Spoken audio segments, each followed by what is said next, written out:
Unang araw ng kampanya at binanatan agad ni Pangulong Bongbong Marcos ang nagdaang administrasyon. Binira ng Pangulo ang Oplan Tokhang at ang pagiging maka-China ng dating Pangulo at kanyang mga kaalyado. Nasa frontline ng balitang yan, si Mayan Los Baños.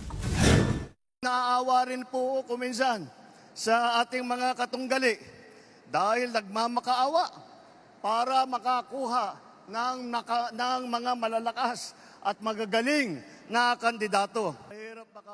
Ipinagmalaki ni Pangulong Bongbong Marcos ang kanya mga pambato sa pagkasenador sa kanya mga kababayan sa Lawag, Ilocos Norte. Personal na ikinampanya ng Pangulo ang 12 kandidato ng administrasyon sa ilalim ng Alyansa para sa Bagong Pilipinas. Ang Pangulo tila ganadong magpasaring sa kalaban.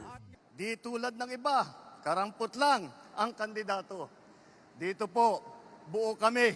Hindi lamang buo sa numero, ngunit buo ang loob para ipaglaban ang kapakanan ng bawat Pilipino at ang buong Pilipinas.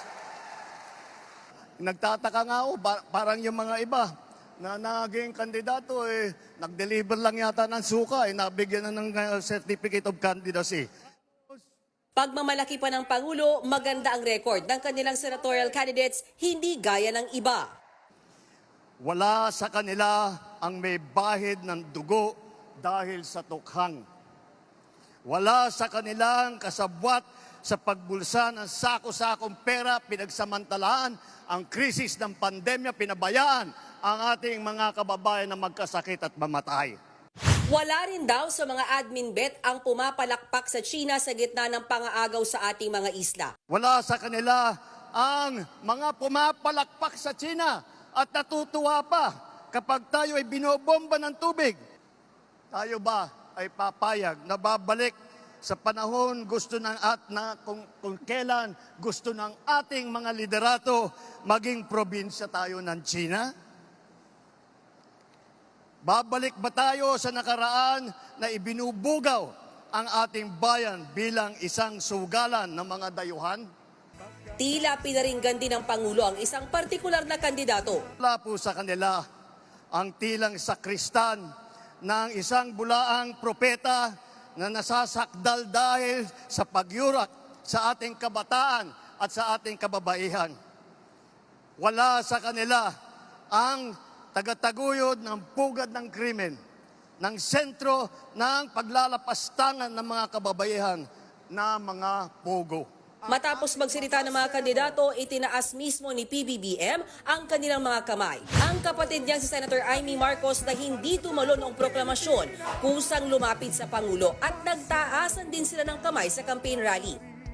Bago ang kick-off rally, nagpapresko ng mga pambato ng Alyansa para sa Bagong Pilipinas. Kami lahat nagkasundo nung minungkahi na dito yung kick-off ng proclamation rally sa Ilocos para ma-emphasize yung suporta ni Pangulong Marcos kasi Solid North. Hindi ko naman po hinihiling na mag-number 1. Payag na kami mag-number 1 si Manang Amy.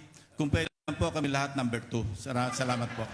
Karamihan sa mga pambato ng administrasyon pasok sa top 12 ng mga survey. Puwera lang kina Senador Francis Tolentino at Benher Abalos. Kung kailangan po hilain yung iba, we have to do that. Kailangan po itulak yung iba, pataas. We have to do that. It's a coalition. It's a force that we need to be united. I pray every night that all the 12 na binanggit na Pangulo ay makasama. Honestly, I pray to God. Malaking tulong daw ang pag-endorso ng Pangulo. Mabigat ang endorsement ng presidente. Andyan yung mga iba't ibang mga regional areas na makakatulong talaga eh. So talagang ang laki ng chance.